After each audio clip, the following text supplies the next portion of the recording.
திருநீலகண்டம்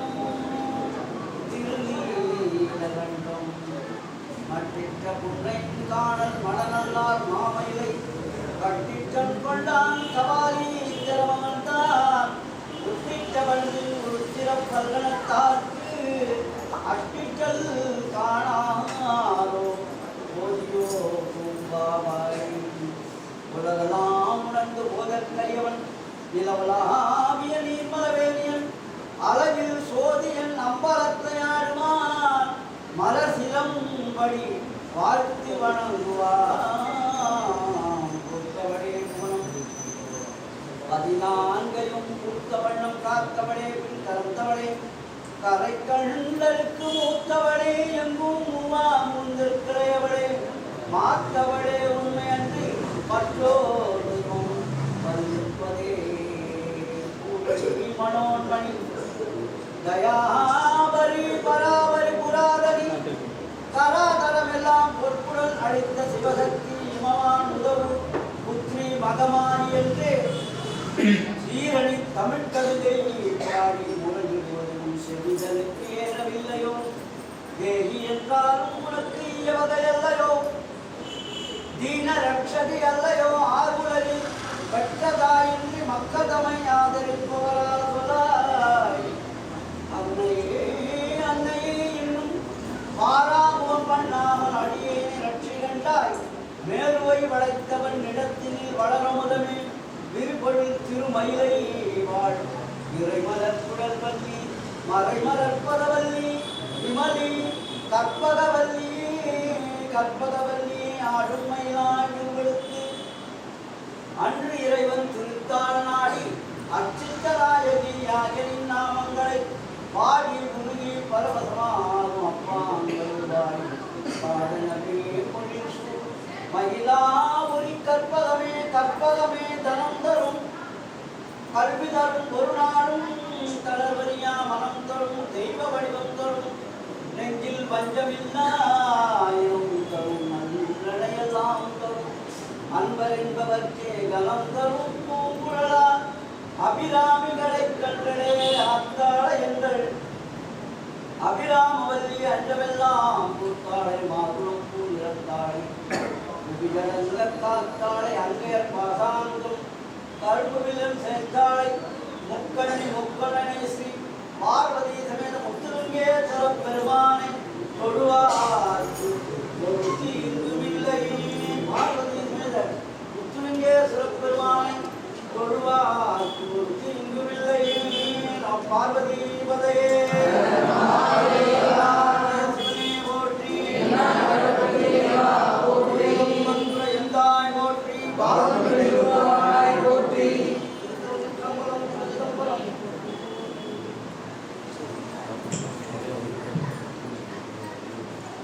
நம பார்வதி பதே மகாதேவா தென்னாடுடைய சிவனே போற்றி எந்நாட்டவர்க்கும் இறைவா போற்றி திருச்சிற்றம்பலம் சிவசிதம்பரம்.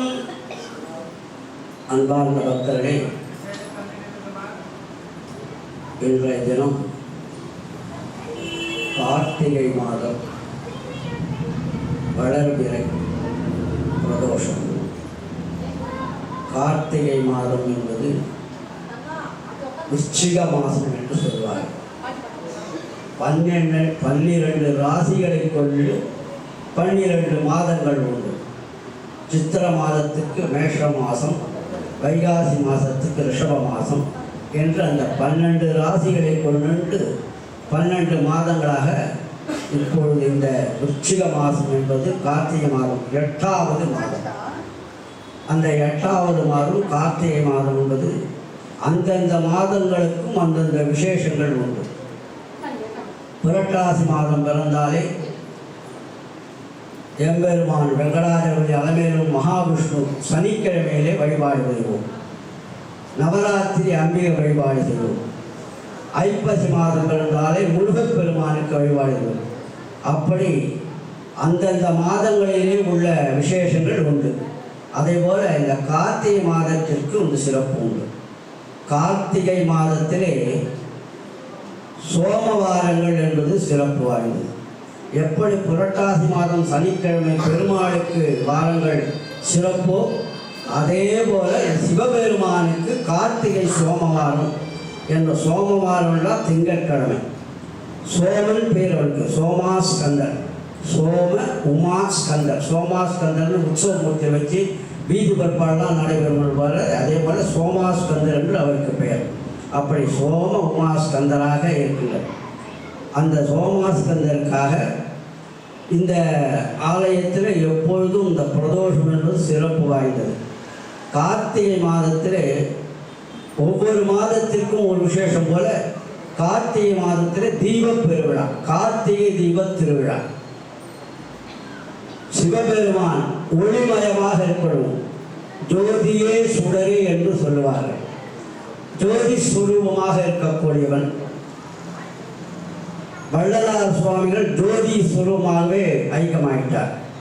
தைப்பூசத்தில் ஜோதி தரிசனம் என்று எல்லாம் உண்டு. அப்படி அந்த ஜோதி இருளை அகற்றி ஒளியை கொடுத்து நமக்கெல்லாம் ஞானத்தை கொடுக்கக்கூடியது. எவ்வளவுதான் மின்சார வட்டெல்லாம் இருந்தாலும் இந்த தீபங்கள் ஏற்றி பார்க்கும்போது அதுக்கு ஒரு தனி ஒரு புண்ணியம் சிறப்பு உண்டு. அந்த தீபத்தினாலே பெரிய ஒரு வீட்டில், அதனால தான் டெய்லி காலம்பரம் ஈவினிங் ராத்திரி பகல் நேரத்தில் தான் இல்லாமல் சாயங்காலம் 6 மணிக்கு வாசப்படியில் 2 விளக்கு ஏற்றி வைக்கணும்னு சொல்லுவாங்க. இந்த கார்த்திகை மாதத்தில் கண்டிப்பாக வாசப்படியில் 2 விளக்கு ஏற்றி வைக்கணும் சாயலட்சணத்தில். மார்கழி மாதத்தில் காத்தால் 6 மணிக்கெல்லாம் இந்த தீபங்கள் ஏற்றிக்கணும். லக்ஷ்மி கடாட்டம், லக்ஷ்மி வருவாள், அந்த இல்லத்திலே லக்ஷ்மி வாசம் செய்வார்கள் என்பதுதான் தீபம் லக்ஷ்மி. தீப லக்ஷ்மி என்று அதுக்கு பெயர். இந்த தீபத்தை ஏற்றினாலே லக்ஷ்மி கடாட்சம், இருளை நீக்கக்கூடியது, ஒளியை தரக்கூடியது தான் அந்த தீபம். அப்படி இந்த கார்த்திகை மாதம் அண்ணாமலையார் ஒவ்வொரு ஆலயத்திற்கும் ஒரு மாத சிறப்பு உண்டு. இந்த கார்த்திகை மாதம் திருவண்ணாமலையிலே கார்த்திகை தீப பெருவிழா வந்து பிரசித்தி பெற்ற ஒரு திருவிழா. அப்படி அந்த திருவிழாவிலே அண்ணாமலைக்கு அரோகரா, உண்ணாமலை அம்மன் என்று சொல்வார்கள்.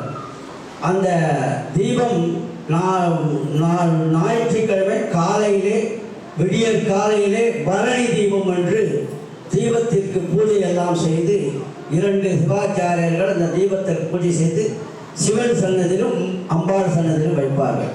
அதற்கு பரணி தீபம் வெளியே காத்தால் 6 மணிக்கெல்லாம் அந்த பரணி தீபம். அதற்கு பிறகு அர்த்தநாரீஸ்வராக காட்சி கொடுப்பது சிவன். சிவன் பாதி சக்தி பாதி. அந்த சிவன் வந்து சக்திக்கு பாதி கொடுத்த இடமே அர்த்தநாரீஸ்வரர் திருவண்ணாமலை. அதான் அர்த்தநாரீஸ்வரர். சந்திரசேகர் என்று பெயர். சந்திரனை முடியை அணிந்து கொண்டிருப்பன் சந்திரசேகரன், சோமாஸ்கந்தர். இப்படியெல்லாம் சிவபெருமானுக்கு அது உண்டு. அந்த கார்த்திகை தீபத்திலே சாயங்காலம் 5:30 மணி 6 மணி அளவுக்குள்ளே மகாதீபம் என்று மலையிலே ஏற்றுவார்கள். அந்த மகாதீபத்தின் போது சந்திரசேகராக அர்த்தநாரீஸ்வரர் சுவாமி மண்டபத்தில் இருந்து வந்து அந்த மகாதீபத்தை ஏற்றுவார்கள். அந்த மகாதீபத்தை நாம் தரிசனம் பண்ணாலே போதும். நேரடியே பார்க்க முடியலன்னா கூட இப்போ எல்லாம் இதெல்லாம் காமிக்கிறாங்க டிவியில் எல்லாம். அப்படி அந்த தீபத்தை தரிசனம் பண்ண வேண்டாலே ரொம்ப சிறப்பானது. அண்ணாமலையானை நினைத்தாலே முக்தி. அபீத குசாம்பா சமேத அருணாச்சலேஸ்வரர், அண்ணாமலையான், உண்ணாமலையார். இப்படியெல்லாம் அந்த அண்ணாமலையானை நினைத்த மாத்திரத்தில் முற்று கொடுப்பவன். அந்த கிரிவலம் என்பது மிகவும் சிறப்பு வாய்ந்தது. அந்த கிரிவலம் வந்தாலே நமக்கு எல்லா விதமான நோய்களும் நீங்கக்கூடியது. அந்த இயற்கையான காற்று வசதிகள், அஷ்டதிக் பாலகர் என்று சொல்வார்கள். அந்த அஷ்டலிங்கங்கள் அந்தந்த திக்கிலே அந்த அஷ்டலிங்கங்கள் இருக்கிறது. அந்த அஷ்டலிங்கங்களும் நாம் தரிசனம் செய்து இடுக்கு பிள்ளையார் என்று வழியிலே இருக்கிறது. அந்த இடுக்கு பிள்ளையார்களை உள்ள நுழைஞ்சி வெளியில வரது என்பது எல்லாரும் சகலமாக வரலாம். குழந்தை இல்லாதவர்கள் நமக்கு என்னென்ன தேவையோ அதை நினைத்து நடத்தி கொடுக்கிறோம். இடுக்கு பிள்ளையார் என்று பெயர். அந்த இடுக்கில் நுழைஞ்சி போயிட்டு மறுபடியும் வரணும். அந்த கிரிவலம் வரும்போது அந்த இடுக்கு பிள்ளையார் இருந்தது. அப்படி திருவண்ணாமலை என்பது மிகவும் சிறப்பு வாய்ந்தது. அதே போல்தான் சிதம்பரத்தில் மார்கழி மாதம் அடுத்த மாதம் ஆதிரை நாள் காணாதோ போதியோ பூம்பாவா என்று சொல்வார். திருவாதிரை என்பது விசேஷமானது. அப்படி ஒவ்வொரு மாதத்திற்கும் ஒரு ஸ்தலங்கள் உண்டு. மாசி மாதத்திலே சிவராத்திரி காலாஸ்திரியிலே சிறப்பு வாய்ந்தது. தைப்பூசம் பங்குனி உத்திரம் முருகனுக்கெல்லாம் சிறப்பு வாய்ந்தது. இப்படி இந்த கார்த்திகை தீப விழா என்பது சங்காபிஷேகம் என்று சொல்வது, சங்கிலே 108 சங்கு 1008 சங்கெல்லாம் வைத்து அதற்கு பூஜைகள்லாம் செய்து புனித நீர்கள்லாம் அதிலே வைத்து பூஜைகள் செய்து சிவபெருமானுக்கு சங்காபிஷேகம் செய்வது என்பது எல்லா ஆலயங்களிலும் நடைபெறும். 4 வாரம் 5 வாரம் வரை நடைபெறும். மார்கழி மாதம் பிறந்தாலும் 5வது வாரம் என்று பூர்த்தி செய்வதற்காக 5வது வாரம் 108 சங்காபிஷேகங்கள் 4 வாரம் நடக்கும். 5வது வாரம் மார்கழி மாதம் பிறந்தாலும் முதல்ல வர திங்கட்கிழமை 1008 சங்காபிஷேகம், மயிலாப்பூரில் 1008 சங்காபிஷேகம் நடக்கும். மயிலையே கைலை, கையிலையே மயிலை என்பார்கள். அந்த மயிலாப்பூரில் அண்ணாமலையார் சன்னதி என்பது ஒன்று இருக்கிறது. அந்த அண்ணாமலையார் சன்னதியிலே கிருத்திகையும் பௌர்ணமியும் இந்த ஆட்டி சேர்ந்து வந்துவிடுது. கிருத்திகை மட்டும் ஒரு நாள் அண்ணாமலையார் தீபம் மட்டும் தனியாக வரும், சர்வாலய தீபம் என்பது தனியாக வரும். அப்படி இந்த ஆட்டி ரெண்டுமே சர்வாலய தீபம் பௌர்ணமி தீபமும் கிருத்திகை தீபமும் ஒன்றாகவே வந்துவிட்டது. அந்த ஒன்றாக வரும்போது அந்த அண்ணாமலையார் சன்னதியிலே தீபங்கள்லாம் ஏற்றுவார்கள். அதற்கு சொக்கற்பானை என்று ஏற்றுவார்கள். ஜோதி சுரூபமாக இறைவன் நமக்கு காட்சி அளிப்பதாக ஒரு ஐதீகம். அதனால்தான் அந்த சொக்கப்பானை என்பதெல்லாம் பலவாள் எல்லாம் கட்டி இதெல்லாம் பண்ணி அதில் எல்லா விதமான பட்டாசுகள் எல்லாம் போட்டு சொக்கப்பானை சிவபெருமான் நமக்கு ஜோதி சுரூபமாக காட்சி கொடுப்பதாக ஒரு ஐதீகம். அதுதான் சொக்கற்பானை என்பது. இப்படி இந்த கார்த்திகை மாதத்திலே 4 வாரம் சங்காபிஷேகம் உண்டு. 5வது வாரம் 1008 சங்காபிஷேகம் நடைபெறும். இந்த சங்காபிஷேகத்தை நாம் பெரிய அளவிலே நாம் கண்டு கழித்து ரசித்து நோய் நொடி இல்லாமல் இருக்க வேண்டும். நோயற்ற வாழ்வை குறைவற்ற செல்வமாக நோய் நொடி இல்லாமல் சொக்கற்பானை தான் அன்னைக்கு விசேஷமானது. அர்த்தநாரீஸ்வராக நமக்கு அவர் காட்சி அளிக்கிறார். அண்ணாமலை கரோகரா உண்ணாமலை அம்மா என்று அது நம் வீட்டிலே அண்ணாமலையார் படம் வைத்து அதிலே திருவிளக்குகள்லாம் ஜோதியாக இருக்கணும். வீடு பூரா விளக்கேறணும். அன்றைக்கி கார்த்திகை தீபத்தில் வீடெல்லாம் எல்லாம் சுவாமியின் இத்தனை விளக்கு ஏற்றலாம். அப்புறம் பல வீட்டில் எல்லா இடத்துலையும் அந்த தீபங்கள்லாம் ஏற்றி வைக்கிறது தான் லக்ஷ்மி கடாட்சமாக இருக்கும். ஜோதி சுவா தான் தீபத்தினுடைய பெருமையே, தீபத்தினுடைய இதுவே அதுதான், மகிமையே அதான். அந்த தீபம் எங்கதான் மின்சார விளக்கு இருந்தாலும் அந்த தீபத்திலே தான் மகாலட்சுமி குடிக்கொண்டிருக்கிறார். அப்படி அந்த தீபத்தை எல்லாம் ஏற்றி தீபத் திருநாளாக நாம் எல்லாம் சிறப்பான முறையிலே கொண்டாட வேண்டும். 3 நாட்கள் அந்த தீபத் திருவிழா நடைபெறும். அந்த 3 நாட்களும் சுவாமியிடத்திலே தீபத்தை ஏற்றி வைத்து 11 விளக்கு 5 விளக்கு எல்லாம் ஏற்றி எல்லா இடத்திலும் தீபங்கள் வைத்து கொண்டாடுவது கார்த்திகை தீபத் திருவிழா.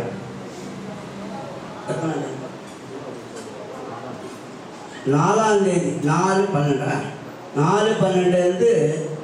இந்த ஆலயத்திலே 3வது திங்கட்கிழமை முன்னிட்டு சோமவாரத்தை முன்னிட்டு 108 சங்காபிஷேகம் மாலை 6 மணி அளவிலே நடைபெறும். அதனால் அந்த பக்தர்கள் தாய்மார்கள் அனைவரும் இந்த சங்காபிஷேகத்துடன் கலந்து கொண்டு எல்லாம் வல்ல சோமவாரத்தன்று கண்டிப்பாக இந்த 4 சோமவாரம் சிவபெருமானை நடைபெறும். சிவபெருமானை சோமவாரத்திலே சிவபெருமானுக்கு உகந்தது. அதே போல இந்த கார்த்திகை சோமவாரம் என்பது சிறப்பு வாய்ந்தது.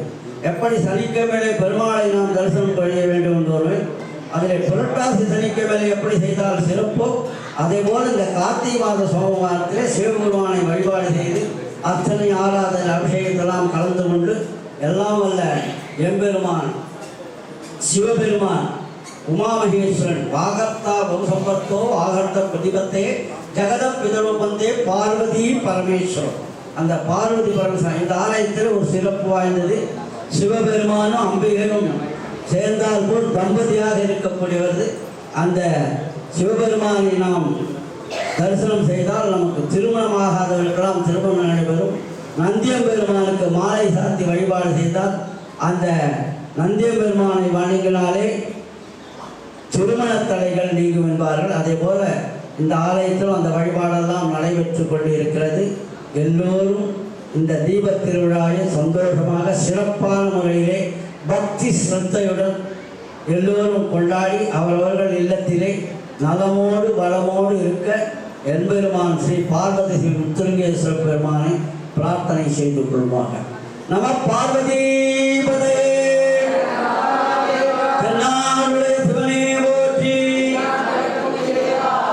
ஏகம்பத்துறை எந்தாய் போற்றி, திருக்கையிலை மலையானே போற்றி போற்றி. வான்மிகில் வடாது பெய்க மணிவளாம் சுரக்க மன்னன் கோன்முறை அரசு செய்க வாழ்க நான்மறை அறங்கள் ஓங்க நற்றவள் மேல்வி வல்க மேன்மைகள் சைவ நீதி விளங்குக உலகமெல்லாம் மேன்மைகள் சைவ நீதி விளங்குக வாழ்க அந்த நர்வானவராயும் கீழே கண்புணர் வேந்தனும் ஓங்குக ஆழத்தீயதெல்லாம் அரணாமமே சூழ்க வையகமோ தீர்க்கவே. ஓம் சோமோபாய துர்கராஜமா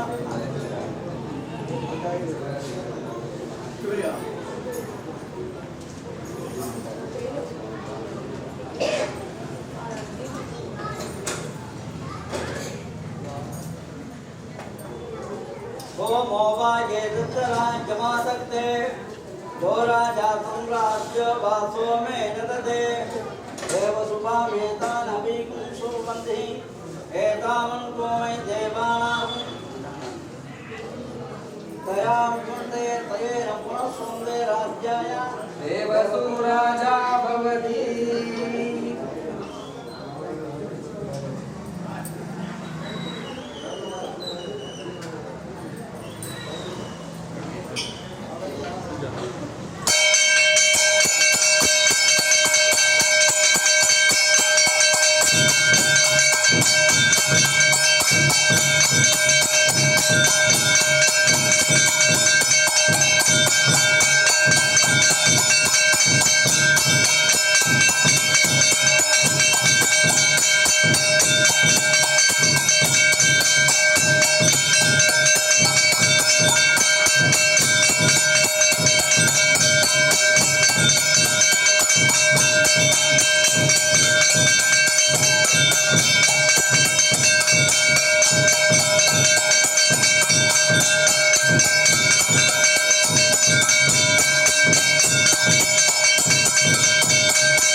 சங்கர காமாட்சி சங்கர காமாட்சி சங்கர காமகோடி சங்கர காமகோடி சங்கர காமகோடி சங்கர காமகோடி சங்கர ஹர ஹர சங்கர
ओम तत्पुरुषाय विद्महे महादेवाय धीमहि तन्नो रुद्रः प्रचोदयात्।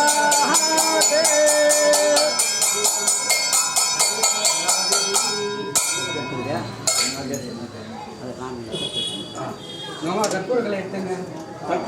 தட்டெடுத்துமா போட்டிங்களா?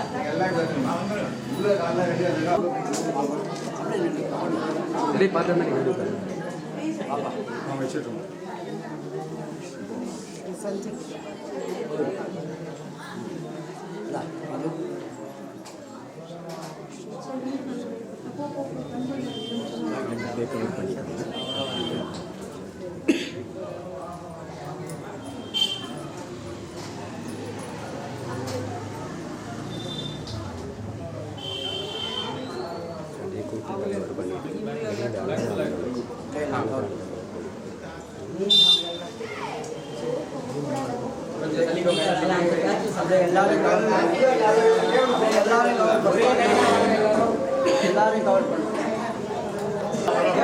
என்ன பண்றீங்க? செல்லுல காமிக்கிறீங்களா, அதில் காமிக்கிறீங்களா சொல்லிடுவோம் எல்லாருக்கும்.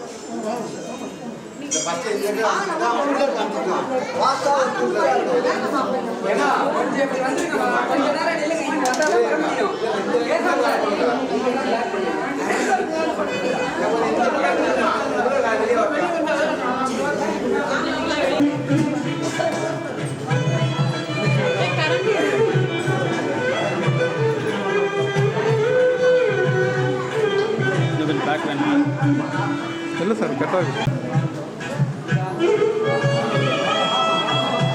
நீங்கள் சொன்னது எதுல இருந்தா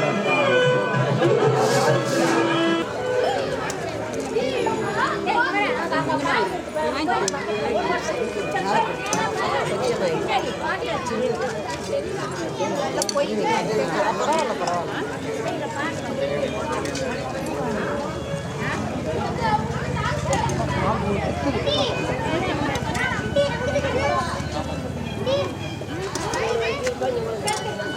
video hấp dẫn.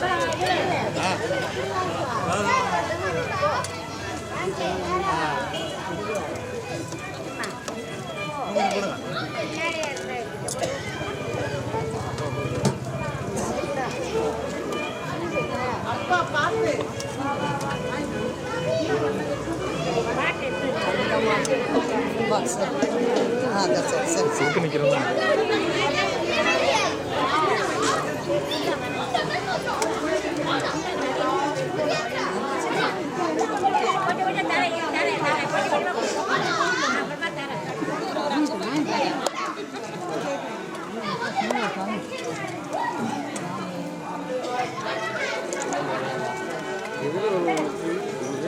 எஸ்விடி யூடியூப்ல நீங்கள் லாஸ்ட்